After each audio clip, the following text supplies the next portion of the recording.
Hey, Happy New Year. It is Wilson with Abysmal Hymns, and I'm back with Reza Mills.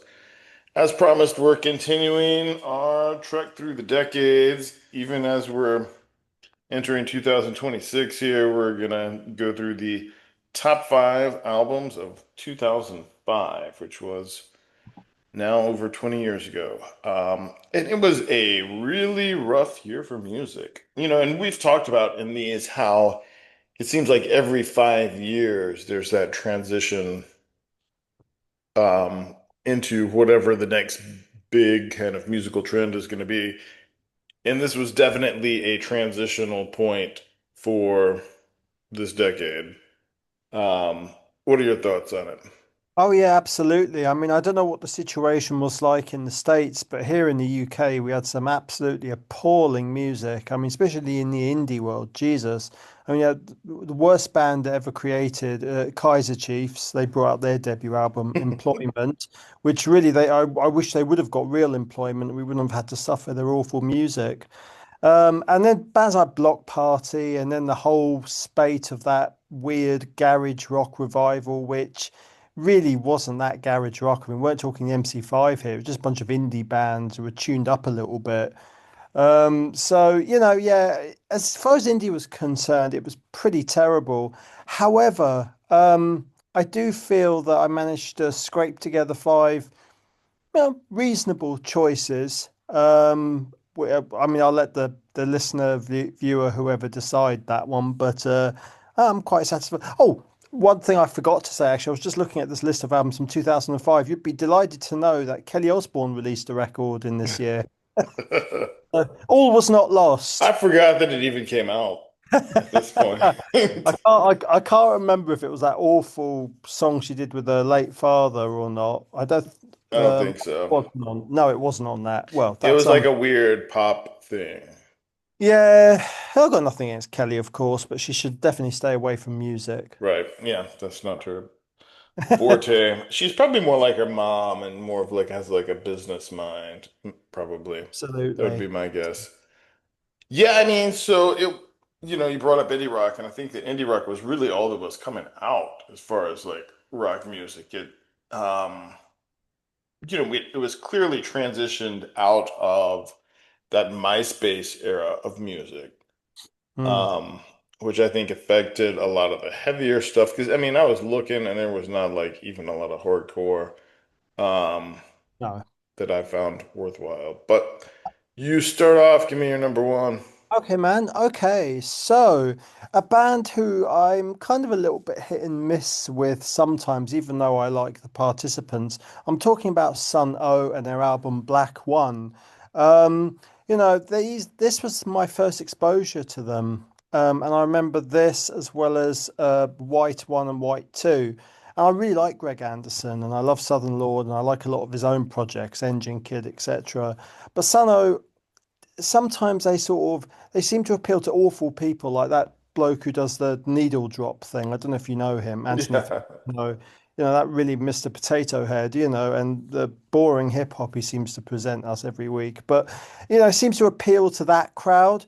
But what I would say to folk is seriously check this record out. It is one of the bleakest, darkest sounding records I think I've ever heard. It's far more in tune with black metal and dark ambient stuff than their other material.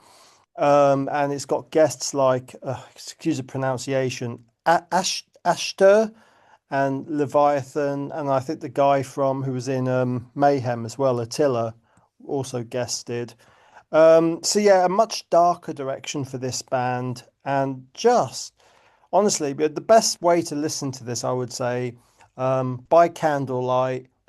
Hopefully, the weather's really terrible outside, it's like howling winds and what have you, and really immerse yourself in the record because it's really, really good and probably my favorite by them. I don't think they've ever really topped it, to be honest with you. So that's my first choice, Sun O and Black One. So my kind of experience with Sun was that in Atlanta when they were getting big, it was like a lot of these like hipsters that were like, you know, listen to they really came from punk rock Yeah. but they were starting to get into metal, and it just kind of, it was a lot of it was too drony for me. Although you would think I would like it since I love the Swans. Sure. I haven't heard this album. I do know that he did dip into black metal a little bit, and I do remember when, um, he was brought in the guys from Mayhem and all that for it. So, I mean, I'll check it out. I'll go back I, and and give you it a know what? listen. And you know what? Even as someone who adores Southern Lord, and I love Greg Anderson, I think he's a top-notch guy. Even I have reservations about Sano for the very reasons that you just did a really good job of describing. But this is definitely one that I think that you might get a little bit of a kick out of, possibly, especially as it's on the darker, less pretentious end. So definitely the finest moment, and you know, worth a listen if you get the opportunity. Cool. Well, I'm gonna go for something that's at the total opposite end of the spectrum from that. Cool. And this album kind of makes me think of that transitional period because now we have a lot of pop music that is not necessarily, it's kind of like alternative pop. It's going Hmm. off like in its own direction. Sure. And I think this album did that. It is Speak for Yourself by Imogene Heap. Okay. And she does some really interesting things with layering vocals. You can hear there's probably some Bjork and Cocteau Twins influence in what she does. And it's just great hooky songwriting. So it's like pop music for people that, don't listen to the radio. Yeah. Sure. Yeah. Absolutely. I can hear that. She's someone I'm familiar with. I think she's a Brit, isn't she? Yes. Yeah. I'm sure a friend of mine, I can't remember, put her on in the library where I used to work, but I could be wrong about that. But yeah, I haven't really properly listened to her, but I'm always up for pop that has a little bit more going on between the ears than, say, I don't know, Bros or something. So, Right, yeah. I mean, I think the problem, and this is kind of where we really, although it started with the Backstreet Boys and Britney Spears type thing. But sure. when it became, and I guess there was always a machine element to it because Hmm. you had people like Neil Diamond that would just show up to work and start writing songs. Sure. But I think around this time, pop music had really, was a well-oiled machine where they started bringing in the focus groups and that type of thing. Yeah. So. And then, that's kind of where music was transitioning out of the MySpace era, which tended to be a little more band oriented. Mm. Yeah, I mean, obviously, yeah, that's a good point also about the a bit more sort of industry focus grouped. I mean, you just have to look at awful shows like The X Factor and Pop Stars or whatever it's called now. That's a prime example, and a lot of those records as well. I don't know what you call them in America. We've got charity shops here. You'll see all those records, all those CDs in the charity shops because guess what? Limited appeal. People buy them because they feel a sense of loyalty to the brand that they voted on week in, week out. But then they very quickly realize, well, this is just not very good. And then just take it straight, So like, please, just And, take it. people down, always like blame, why aren't albums selling anymore? And they Mhm. blame downloading. But I think some of it is just, the product was crap, you know? Absolutely. Yeah, 100%. I agree with that. But no, she definitely sounds like an interesting character. So cheers, Will. Another one to add to my ever expanding list. All right, what you got? Okay, man. So this is a genre I don't think we've touched at all, maybe in passing briefly. And I'm talking about the one of my musical heroes, a chap called Ornette Coleman and his album Sound Grammar. So for those, jazz is a very strange genre. I listen to it. I can't claim to understand it, but I just like what I hear. So he was one of the godfathers, if you like, of free jazz, alongside Cecil Taylor and Sun Ra and latter day John Coltrane and people like that. And also Don Cherry as well. And His style seems to be, when you listen to it, you're just like, this is just so weird. I mean, Lou Reed's a fan. I think Jerry Garcia was a fan.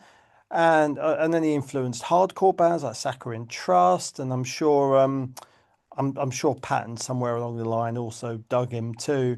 And Soundgram's a live record. So with someone like Ornette Coleman, whose stuff can be quite difficult to get into initially. I always feel like a record like this is kind of a good snapshot, if you like, of the guy's work. And it was one of the last albums he released before his very sad passing in the mid 2010s. So I don't know where you are on with jazz and what have you, if you don't have much time for it, but I see it as more punk than punk rock, really, because this guy was doing whatever he wanted, whenever he wanted. So yeah, Ornette Coleman, man. Yeah, with jazz, I mean, I normally listen to John Zorn. Sure. So I can kind of hear it being in that hmm territory. Well, actually, John Zorn is a huge aficionado of Coleman because didn't he do an album called Eyes versus, was it Spy versus Spy or something Hmm. like that? So I think that's kind of like his tribute to Coleman in some ways. So what I would say is, if you like John Zorn, you're probably gonna like Ornette Coleman. You'll be primed if you like. It won't be quite so It's yeah, John Zorn's kind of the intersection from Mr. Bungle to sure. Ornette Coleman, Absolutely, that's a great point. Oh, of course, John Zorn produced the first Bungle record as well. right? And the So Horns of Dilemma were on it, on the first Mr. Bungle album, yeah. which, was also used in I think the Violent Femmes. Some of those guys used Oh session yeah, work with Violent Femmes. that's right. Yeah, Weird yeah. connections. I know, right? 50 degrees of is it 50, what's that expression? 30 degrees, I thought it was 7 degrees of 7 separation. degrees, thank you, of separation of Ornette Coleman. Yeah. There you go. So here we go. I guess since we stopped at jazz, I'll pick up with math rock. hmm These guys do have a hardcore past. This is not their first album. It's few albums into their career. Some of the guys were in Botch, but Okay. it's a band called Minus the Bear, and the album is Minos El Oso. And this one was a little more streamlined. There was always like a kind of a policey element to what they did. Cool. And I say what they did, they still are, I think they're still out making music. But yeah, I mean, it has some balls to it, but they're still like very angular and wouldn't say it's grooving, but it's a little more, there's a smoothness to the way that they kind of like work the melodies in rather than just kind of herking jerking you around. Yeah. Um, which, I guess that's kind of what reminded me of the Police at times. Uh, but Yeah. maybe not as proggy as Synchronicity, but heading in that direction with some punk energy to it. And unfortunately, without Sting. Yeah, What? well, Sting worked well for what he did with them. Yes. With the police, yeah. Yeah, after Dream of the Blue Turtles, it was, Mhm. Yeah. Anyway.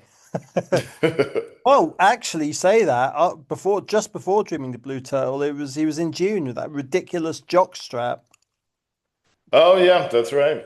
So David Lynch. I guess I didn't know what to expect when I was going into it as a kid because I had not read the books till after that. okay. Uh, so yeah, so that was an interesting Sure. experience. And not, I went on to really love David Lynch, but not for that movie. So Yeah, it's not great. it was an awkward fit, awkward fit. They wanted I, a Star Wars, and it was out of his wheelhouse, but he did with it what he could. So I like the weirdness of it, at least. yeah, wanted Star Wars, basically got Howard the Duck. Yeah. Right, yeah, somewhere in between. Howard the Duck on a Star Wars budget. Okay, very good. Yeah, I'll have to check out Minus Spell. Of course, I've heard of Botch and what have you. But I mean, I like them. They're definitely in a quiet taste. They're in that converge, coalesce kind of bracket. Right, yeah, and you can feel how it kind of came from that. And post Dead Guy and stuff like that Yeah. too.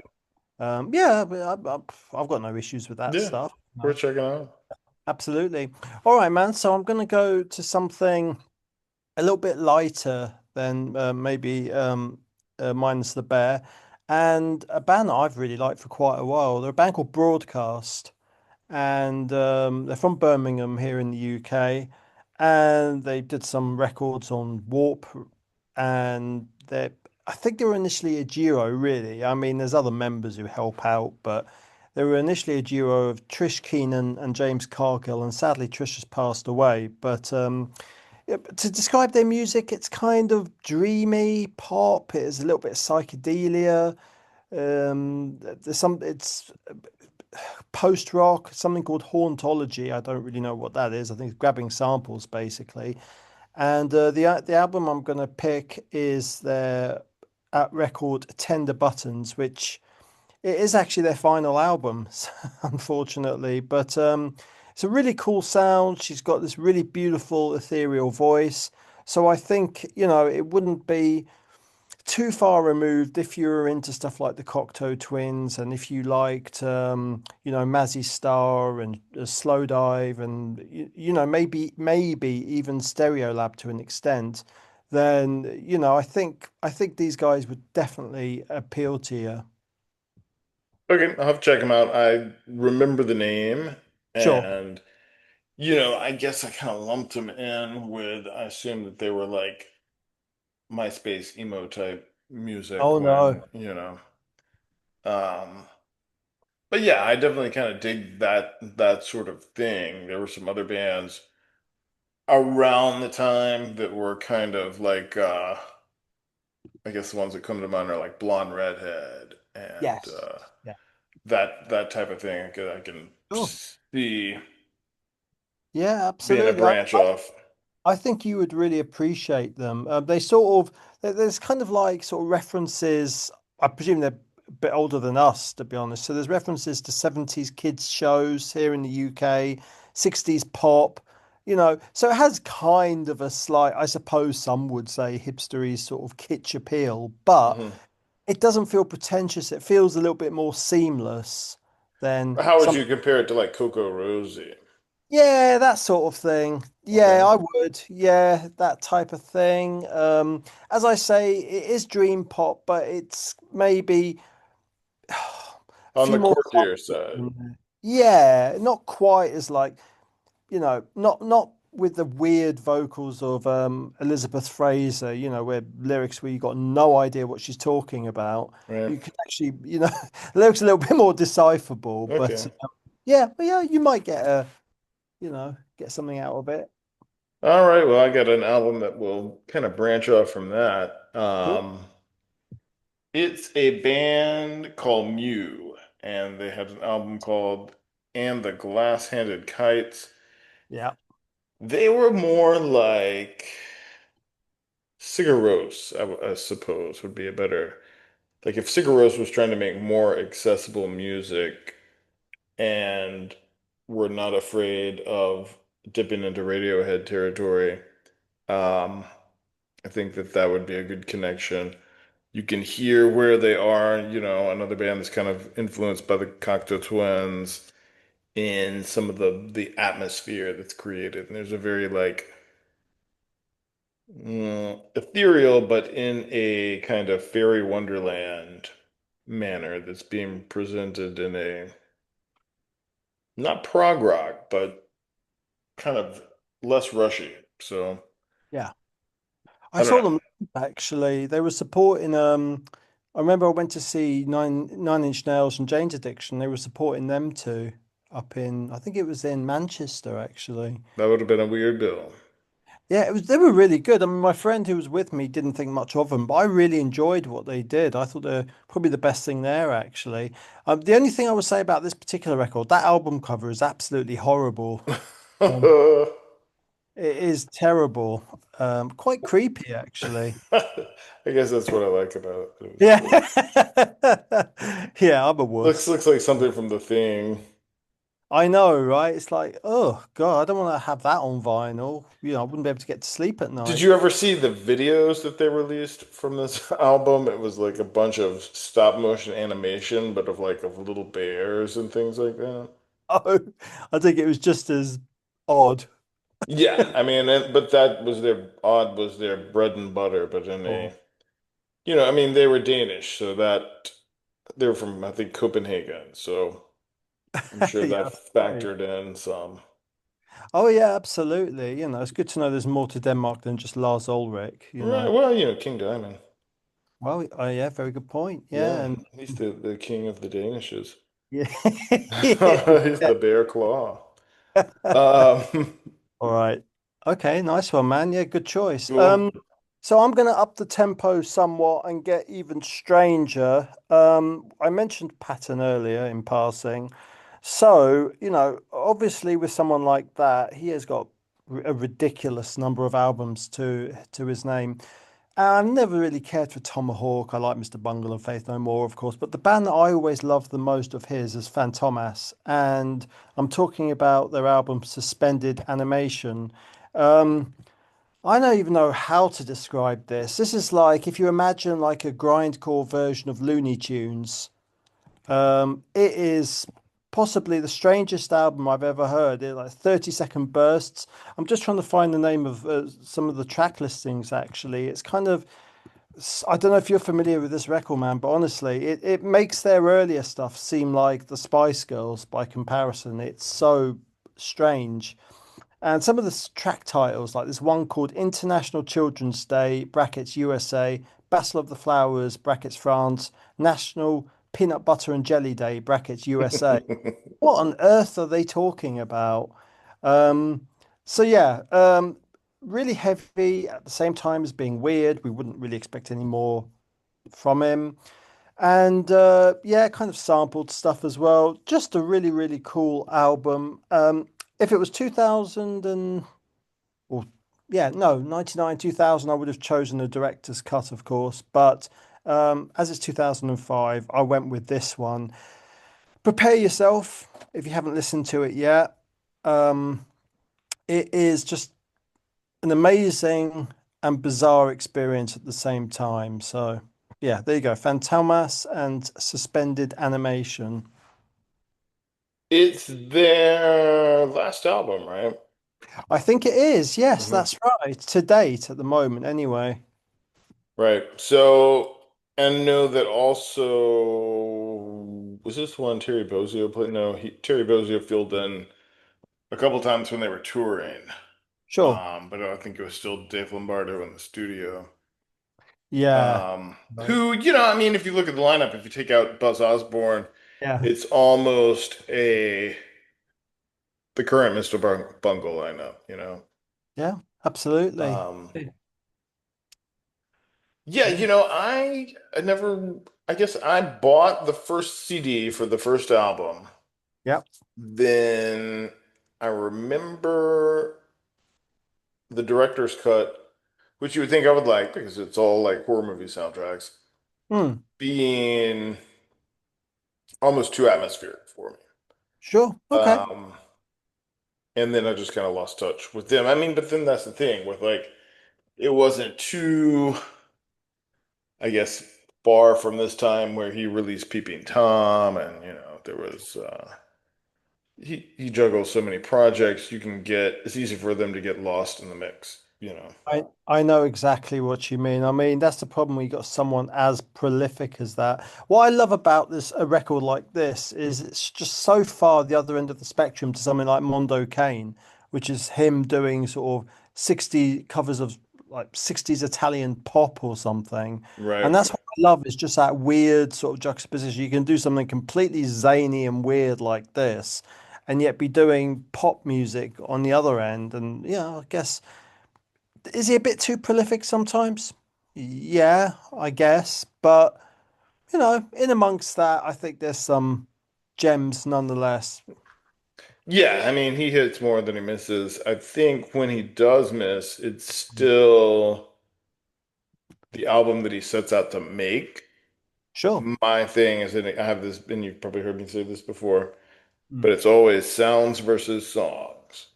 I You agree. can give me any kind of sound, but how does that work in a song that I'm going to listen to over and over again? Yeah. So some of the more experimental stuff is not as hooky, nor was it intended to be. And I Yeah. think that's where we kind of part ways sometimes. With, Yeah, I mean, with when it comes to me and Mike Patton. absolutely. I mean, those first two solo albums he did, I mean, I even struggle with them. Uh, Right. I mean, Adult Themes for Voice, what on earth was he smoking? Because that Right. was, I It, mean, it was like I anal cunt. yeah, basically, yeah, for Pat, yeah, it's okay for what it is, but it's hard going. And this is me we're talking, you know.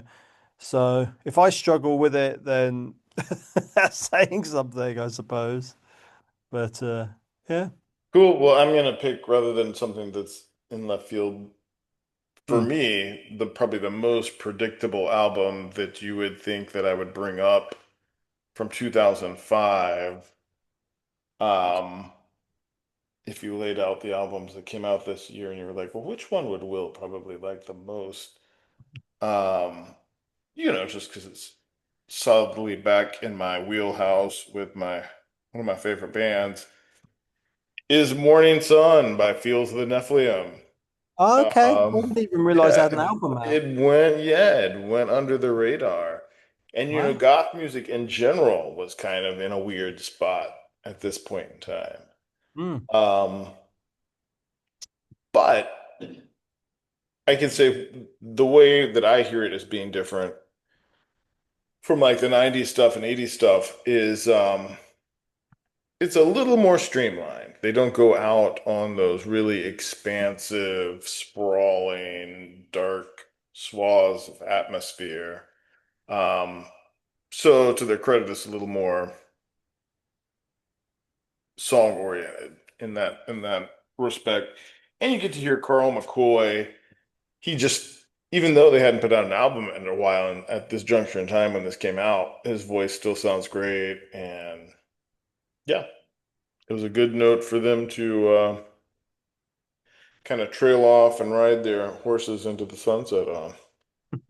I've just had a look at the album's notes, and it's one of the genres that's got obviously gothic rock, goes without saying, but it's got gothic metal in there.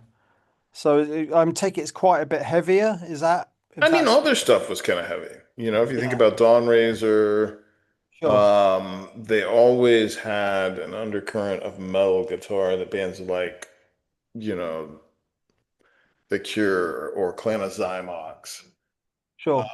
didn't have, which is, they're more connected to like, I mean, they're heavier than Sisters of Mercy.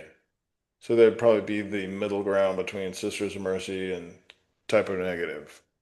Okay, yes, I get Because Peter you. Steele was obviously into them. Yeah, that's right. I mean, it's funny with goth. It does seem to sort of branch out to like the heavier stuff, like well, heavy quote unquote, like this, or and then the completely fey and other end, I suppose, like the Cure's middle period, or even like All About Eve or something, which is totally quite wimpy, really. I don't like them at all. But yeah, it does seem to span that divide. And yeah, I guess with Fields of the Nephilim, the thing I've always had a bit of trouble with is just the ridiculous image. But I should try. I'm just looking at their Yeah, first just listen. album. How about rather than, I I mean, this know. album, I wouldn't say would be the first. If I had to suggest Sure. Okay. an album to you, I would say Dawn Razor. Yeah, I've just had a Um, look at that as we speak, and I like the fact that there's kind of an Ennio Morricone sort of vibe there, from what I can see. So yeah, that's and believe me, I had a hard time with the cowboy thing for a long time. So I I'll would have to say give. go with Dawn Razor, then this album. Okay, I'll add them to my.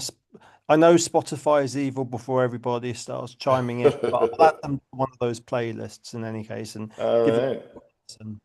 All right, nice one, man. Thanks. One for me to check out. Yeah. So here's one that I think you should definitely like anyway, Will, considering you like the main project. And I'm talking about the Angels of Light and their album, well, which is called The Angels of Light Sing quote unquote other people.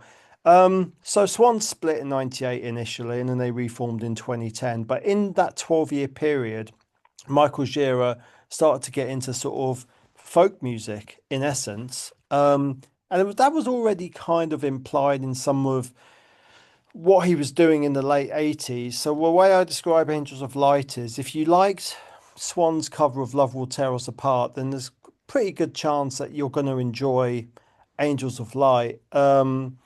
This is them sort of collaborating. This is a record they collaborate with a band called Akron slash Family, and yeah, it's quite mellow.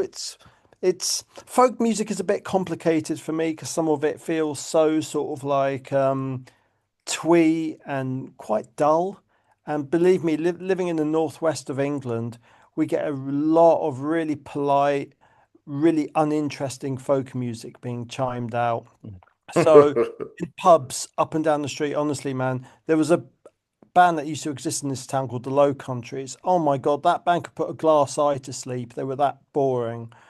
So thankfully, the Angel of Light and nothing like this. Really beautiful. I just think Michael Gira is such an amazing songwriter, and it's especially good compared to Swans. Obviously, there's a lot more stripped down, and then you really get a feel for how good a writer he is, as well as his very distinctive vocals. So it's definitely a band that people should check out if they just want something to mellow out to. Because I love Swans, of course, but I don't always want that level of intensity, you know. So I think these guys are kind of the opposite end of the spectrum. Right. Yeah. I mean, I obviously Swans were one of my favorite bands, Cool. but I never gave these guys as much of a shot. Not saying that I've never listened to them. I have. I've never bought any of the albums. Yeah.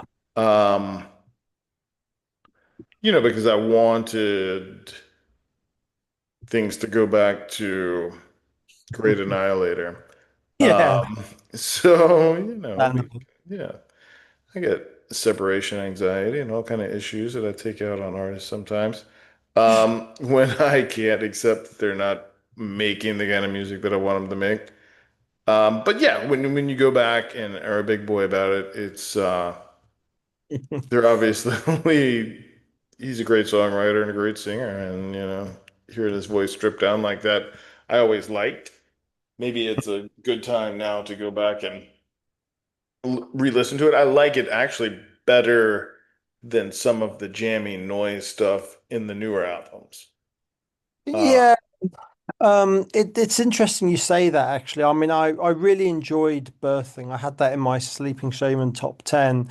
But yeah, some of those later post-reunion albums, I mean, there's Dense and then there's Impenetrable. And certainly some of those records are the latter. Because even some of the heavier stuff, there was still a hook, there was still something that you could hold on to at least. But yeah, some of those later albums are a bit, oh God, you really have to put aside a good 3 hours at least to work your way through them. So I I think if you wanted something that was a bit less intense, and I think Angels of Light, might be a nice palate cleanser. Yeah, and some of those noisier albums of the newer stuff I always think of as like being like a cult of Pentecostals that have decided to give their um, members all a bunch of heroin to pull a Jim Jones, and these are the hymns that they're singing, is how some of it feels to me. That would be nightmarish, yeah. Yeah. Oh wow. Well, I'm gonna take us out with another folk album. Okay. This one is more prog oriented, and but it's darker lyrically, although they're pretty happy guys. They sound like they're making folk prog for librarians, because the lyrics are just so entailed. Um, and it's picaresque by the Decemberists, Okay. which Yeah. would actually probably be my number one pick for the year when it came down to it. So I'd never heard them, and somebody got me to go to one of their concerts, and I was like, blown away by it. Mm, It's not what you would typically think unless you very murder ballady lyrics.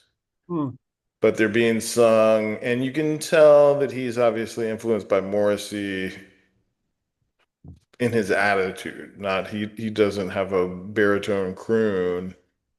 mm. Um, but you can hear how the Smiths probably are an influence on some of it. The lead single to me, which is We Both Go Down Together,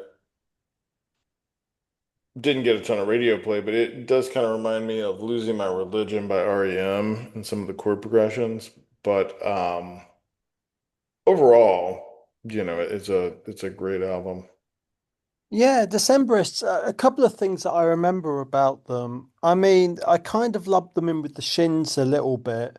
And I think the reason for that is, and I could be wrong, around that time there was a film called Garden State with which was featured that bloke from what was it called? Scrubs, was it? That guy, I don't know what his name is, but he had a lot of that kind of music, like the Decemberists, the Shins, and that kind of like indie stuff that was around at that point. And the other one was that Colin Malloy was in a recent Replacements documentary, which I watched, God, just a few days ago. So I'm kind of familiar with them, and from what I've heard, it's pretty decent. It's not stuff that I would necessarily, instantly go to, but from what I've heard, there's certainly a good deal better than some of the god-awful indie music that was making the rounds during that year. Right, yeah, and they were definitely at this point, this is the album I think kind of crosses them over more into prog. They still Mm, were able to write pop hooks when they needed to, but you know, sure. that was not necessarily the order that And they're they. all, The yeah, Crane Wife came out, and that was a straight up prog album. right. Yeah. Well, I'm just looking at their label. It's actually Kill Rock Stars, which Yep. is, I mean, that's a bit of what's the word? Kudos, I guess. Because there's some fantastic bands that have been on that label. I'm sure I can't remember who it was. I mean, obviously it's famous for Bikini Kill, who, yeah, it's not really my thing. But there's the Melvins have been on there, Unwound have been on it. So, like bit of credibility for sure in terms of the underground. I can Um, see kind of a punk thing with them, but they're more like we're gonna beat you with this library book until you understand where we're coming from, which is a in a land way, far away. but in a way, isn't that even more punk? I mean, they could easily Yeah, just do yeah. some They like didn't conform. noise rock or like, we're going to be an obnoxious, post-hardcore band where they gone sod it. We're going to write songs and we're going to like just do exactly what we enjoy. Fair play to them, really. Yeah, yeah. And I can't really think of that many bands that are like them. I mean, maybe ELP a little bit at times, Hmm. maybe Camel at times, but not nobody that's like what you would say is a modern band. I mean, I could kind of hear where Lord Huron is coming from a similar place. What about the Um, National? the National is a little more, They're kind of a bit more over the top and quite yeah, they're a little more Tom Waitsy to me. right. Okay. All right. Yeah. Yeah, so 2005, there's some parts that you can salvage out of that year if you dig into it. And the next time, I guess we're gonna come back and get into sort through 2025. And past that, I think, we've hit you with a lot of lists, so maybe we'll kind of look at what are some trends that we Cool. could do without moving into the year forward. So Well, I think one trend we could do with that is definitely Ghost. It's yeah, not. so I mean gimmicks, that'll be a big one. Um, Yeah. because I think there's a